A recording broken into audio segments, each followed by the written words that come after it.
That's fantastic. Thank you. So we'll start Q&A now. One of the things that struck me about this presentation that I write about in my book actually is the sort of tension and relationship between what I call definitional distress in the field, which is something that's been with graphic design since graphic design started figuring out that it was a thing separate, from the printing industry. Maybe at the same time that Megs was writing that first design history. And this idea of the relational, the objects in the context of other objects and people and things. I have a couple questions related to sort of those two worlds kind of coexisting in this presentation. So the first thing I wanted to talk about was form, because you quote Lorraine Wild and you mentioned how important it is to remember that form and making things is very important to you. So it may have been some of the modernist project to kind of figure out the language of graphic design. That's kind of how we taught.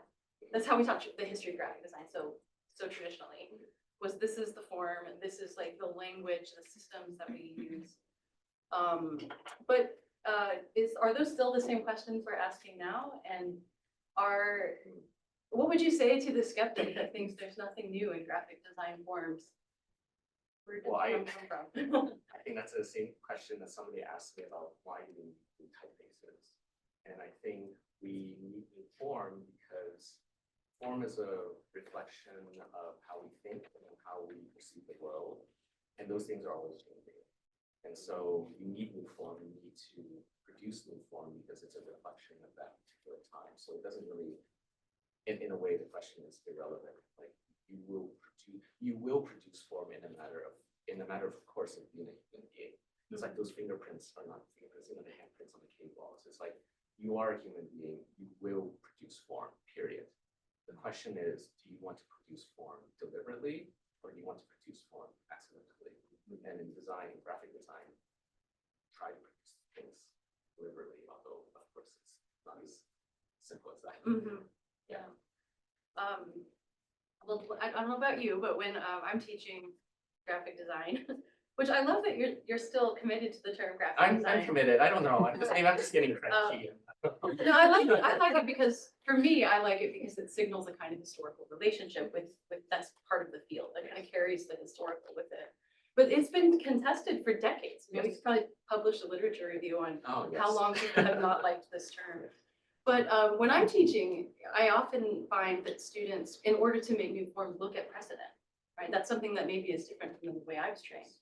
So I guess I'm going to push on the question a little bit more. Are there more ways to make new form in the field that are not based on precedent, or is it always based on technology? Or like, where would you say form is coming from?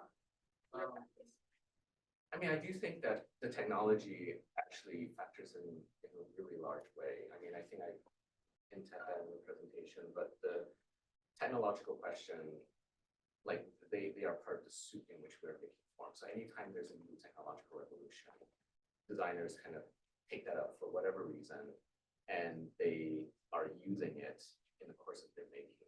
And that is partially where I think new form arises. I think also new form arises when you have that technology interacting with sort of previous ideas in the past, right? So let's say you make, I'm going to use product design, just because it's easier to visualize. Let's say you make a vase, right? Make a vase out of clay, and then suddenly you have a new machine that can kind of make a plastic vase just, by forming it in a mold. You're still trying to make a vase, you're still trying to make the same form, but then suddenly, because of the new materials, because of the new conditions, there's something else that the result is maybe entirely different, or there's a relationship. So I think that the technology is a really important question, which is why I kind of had to put in the definition in that we're kind of embedded in this idea of mass production and tools of production and dissemination. And as those tools change, we kind of change along with it, which is partially where a lot of this new form is coming. But of course, there's also a layer of meaning that we can add to that, and that really depends on how we use those new forms in relation to. Great. So that leads me to my next question quite well, the idea of the relational. So a lot of these, I think a lot about the survey histories we have of graphic design. Kind of, there's a handful of them that are used a lot, and it's often an object-driven history that sometimes those objects are just sort of on the page, on a white page with no, it's kind of hard to see the context that they were displayed in. And sometimes that isn't even really discussed that much. What do you think designers or students of history gain from understanding design not as a static set of objects, not as a static sequence of objects, but as relational things in relationships with other things, other people? What do you think, how do you think that helps us understand our practices? I mean, I think what it does is it allows us to have a stronger voice. You're asking me this question. I've been having. I was in class Thursday, and some of my students were asking me, how do you choose a typeface, or if they're doing their projects, like, oh, you need to choose typefaces. And I just found myself a little bit tongue-tied because all these things were in my mind that, like, how do I convey to you in 30 seconds? Because I've got 14 students. How do I convey to you to choose a typeface, with an understanding of history, or and like I don't know. Here's a book. Please look at this book after class. I think that knowing that type of history allows designers a greater agency of either acquiescing to it, of extending it, or pushing back against that. And when you do that, the forms that you make have, and this is my theory, have a tendency to live a little bit longer in the world because they are part of this larger continuum, right? Like if you make something totally random, people who come by or like look at it, there's no basis for understanding, right? But if it actually has a relationship with something else, they're using that something else to try to understand your object. So for instance, we talk a lot, and maybe this has been a mirage in graphic design, but graphic designers have been really obsessed with medium, like books and posters, and for a while, like CD covers and things like that. There was a CD cover class at Parsons. I'm like, whoa. And I don't think that, I get where that comes from, because those types of containers are in a way a kind of precedence. They're a kind of typology. They're a kind of thing that it enables communication, because we are making things for a bunch of people. So there needs to be some hook or some sort of way in for others to understand the object you're making. You're not making something, de novo and like kind of in its own hermetic environment. It's living in the world. And so if a student understands history and they're making things, at least it gives one more way into the project so that other people can understand it. And if you don't have that, you're basically cutting yourself off and you're leaving yourself with less and less options of how you're trying to define the project. And so what then that happens is, either people don't understand it, or they have to know your body of work, or find some other way in. And not everybody's going to take that time to, do that. And if that's the case, then there's an argument to be made that you failed as, making these objects of, mass dissemination that 75% of the people don't understand what you made. It's like, is that tenable? Maybe it is, maybe it isn't. I have another question, but I think I'd like to open it up to the audience. Do we have any questions for Caspar? Yeah. The last comment that you made, I'm just curious, what I heard you saying is sort of making a case for like graphic design, history, education as a way to help inform designers in their making. I think so. Yes. Yes. I do think we need more history. Okay, this is being recorded, I guess. I think I was very surprised in grad school that there wasn't more graphic design history. I went into grad school thinking, oh, obviously I'm going to learn how to make more things. Like, oh, there's going to be more history, and I'm going to understand the secrets of graphic design. And suddenly, like, oh, there are more and more secrets, but I don't know what they mean. Yeah.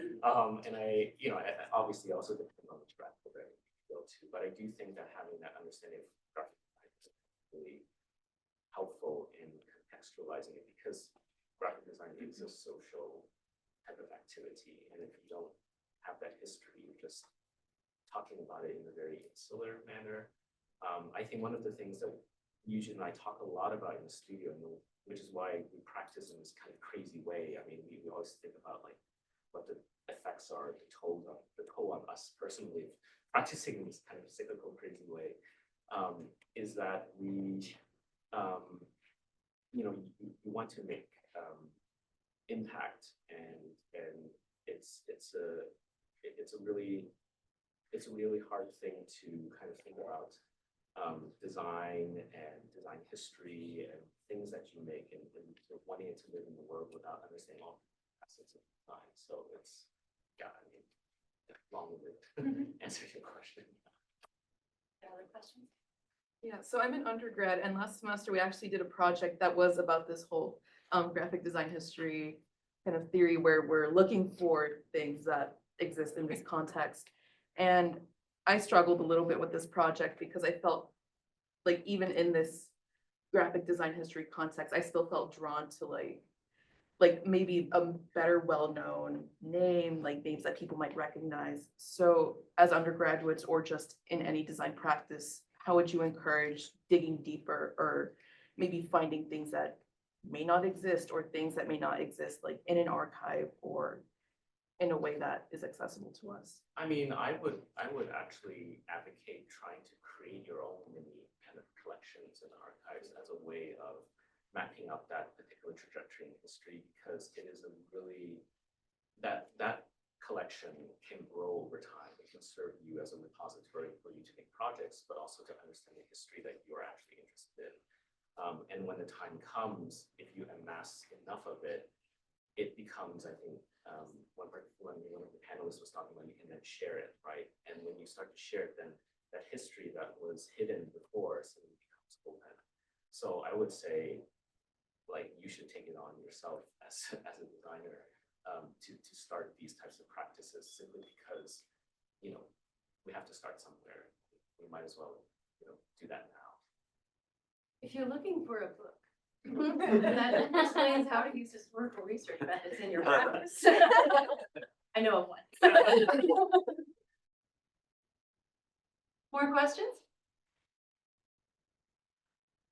This was really great. I really, there's so much that I resonate with that I don't even have my head around. But the way that this is just such a generous way, I think, to think about practice. And like, I was educated in the 90s, and everything was about developing a personal voice. Oh, say it again. And I think, yeah, I mean, it's Yeah. probably a common reaction. Yeah. So it's like, I feel like I grew up like trying not to save examples of things, and trying, like, actually living in a kind of denial about the kinds of influence that I was taking in. So what you're saying actually it's like, Well, I want to say that I don't disagree with having a personal voice, like. yeah, that's- of course. it's not- But that exists in a context, you know, it just, what you're saying is actually like very close to the tradition and respectful of the tradition, but it seems very radical to me in the sense that it might get away from this thing that everyone has a completely lightning bolt, brand new thing to say with every project. That just seems very productive. It's very fatiguing. Yeah. Actually, Marcel Breuer, somebody made this something. I was reading about him, and if you look at his buildings, many of his buildings look similar. And somebody criticized him by saying, "Oh, your IBM building looks exactly like this other building you made." And he's like, "You expect me to come up with a new system every time we do a building?" No, I made a system. I'm going to use it if it makes sense, you know. And I think that there's a lot of things there. It's interesting that you were trained in the 90s to develop a personal voice, and maybe what you're suggesting is by rejecting. Is that the idea, like by rejecting what has come first or I think so. come before? I was also trained in the 90s, but by all professors who were about to retire.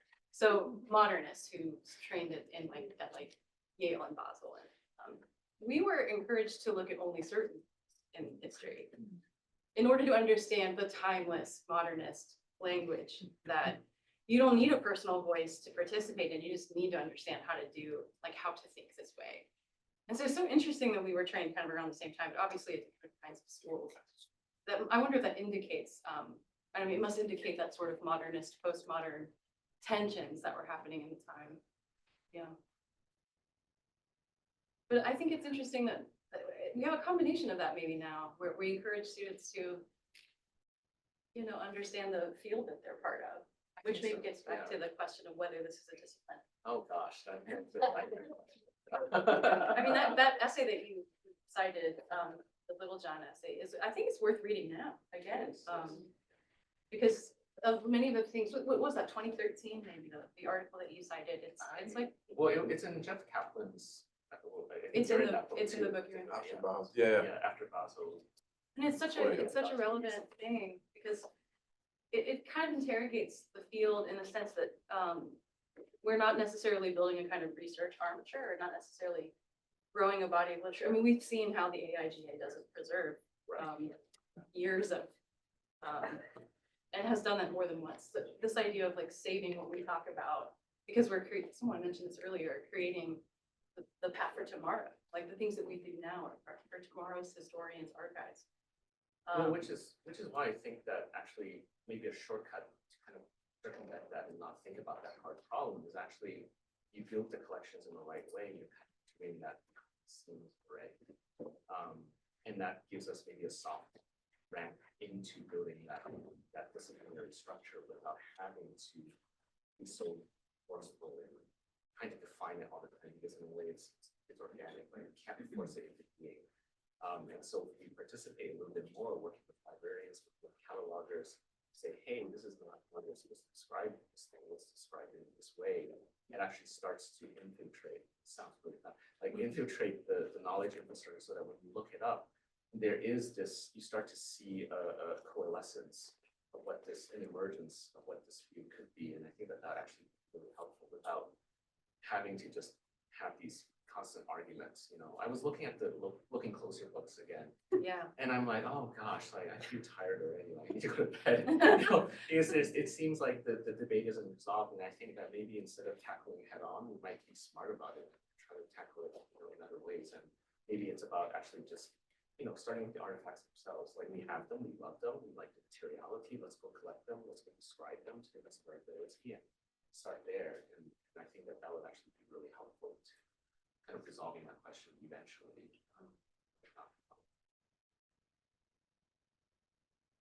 Time for one more question. Yeah, Cora. I'm just curious, how do you decide when you're teaching through showing examples, when you've shown enough in terms of examples? Because